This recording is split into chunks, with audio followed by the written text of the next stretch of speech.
Do you feel a deep dissatisfaction with your professional life, even if you're technically successful?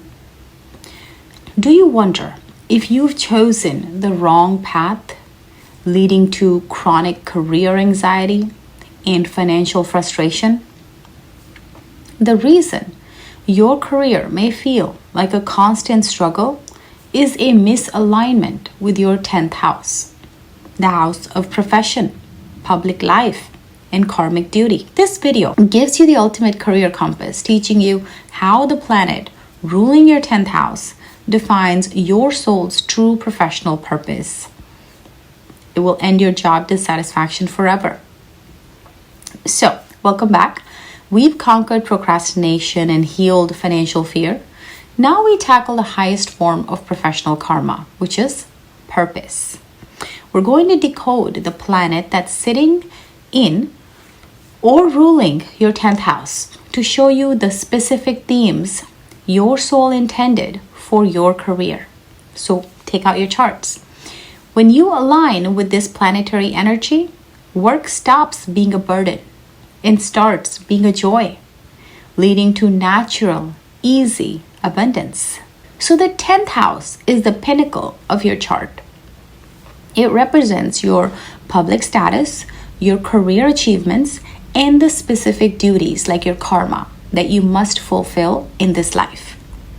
The planet that rules or sits in this house acts as your career CEO. It dictates your style of work, your challenges, and your ultimate rewards. Now, when you ignore this planet's energy, then work becomes a constant fight. However, when you embrace it, the universe supports your path with flow and financial ease. Let's look at how common 10th house rulers can define your path. Say if Mars rules your 10th house, your profession must involve courage, action, surgery, technology, or leading from the front. If you're stuck behind a desk, the Martian energy causes frustration and burnout. So if you have the number 1 or 8 sitting in your 10th house. Now say Venus. If Venus rules your 10th house, then your career must involve beauty, finance, counseling, arts, or luxury. Your work must feel aesthetically pleasing and diplomatic. If you work in a chaotic or ugly environment, Venus will cause dissatisfaction. That's number 2 or 7 sitting there, or Venus sitting there. Now, if Jupiter rules your 10th house, your career must involve teaching, wisdom, spirituality, or expanding belief systems. Your duty is to serve as a generous guide. If you're focused only on money, you block Jupiter's flow. If Saturn rules your 10th house, your path is defined by structure, tradition, serving the masses, or working with limitations like real estate or policy. Saturn demands patience and long-term commitment.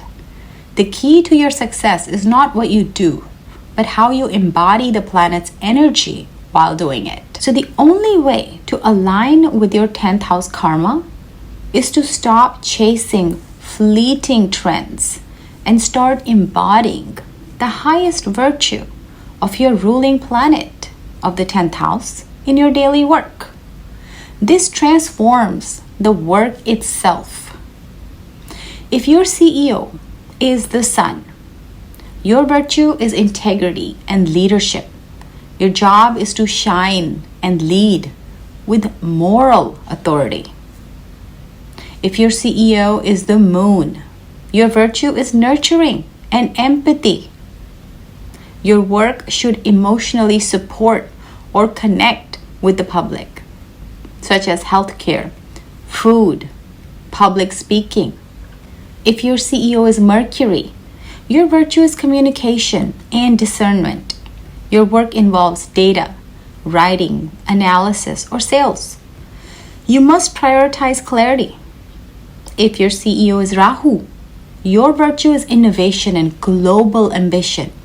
Your work must involve technology, foreign lands, or breaking boundaries. This is Rahu sitting in that house, or number 11 sitting there. You must constantly innovate. If your CEO is Ketu, your virtue is research and intuition. Your path involves deep, specialized knowledge, behind the scenes work, or spiritual consulting.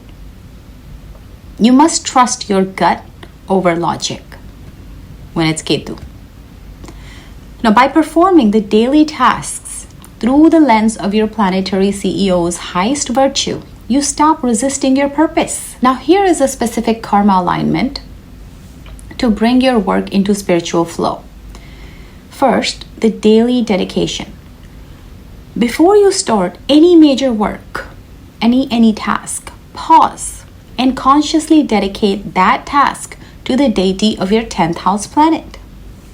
For instance, if Mars rules your 10th house, dedicate your work to Mangal, to Hanuman, asking for courage. This small dedication sanctifies your effort and aligns your energy, even if it's symbolic. Second, the virtue check. Midday, stop and ask yourself, am I embodying the highest virtue of my 10th house planet right now?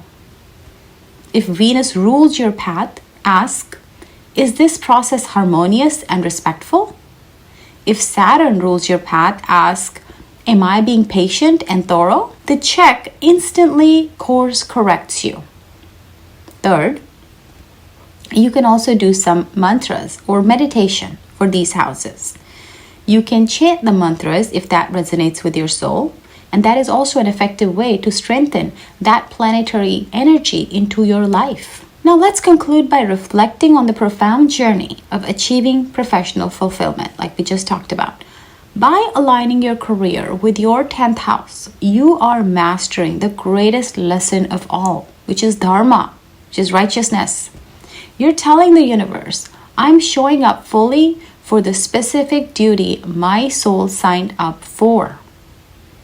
When your duty, which is the 10th house, aligns with your effort, which is Saturn, and your abundance, which is Jupiter, we discussed that in the previous videos, financial anxiety dissolves because you trust the cosmic support system.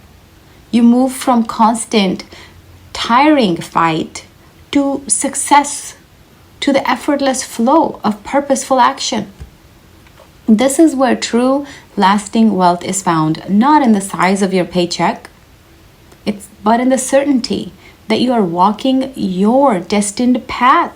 So here are your assignments to find your true professional alignment. First, I want to know, tell me in the comments, which planet do you think is your 10th house CEO? Is it Mars, which is action? Is it Venus, which is beauty? Is it Jupiter, which is wisdom? Is it Saturn, which is structure and discipline? Which one? And what is the one small task that you will dedicate to that planet's deity today? Second, let's turn this knowledge into action. You commit to the daily dedication ritual before you start your main work task tomorrow. Just invoke the deity and say thank you for allowing me to do this task. And finally, share this video with anyone who is successful but deeply unhappy in their career. Knowledge is meant to be shared, and that's what I'm doing for you.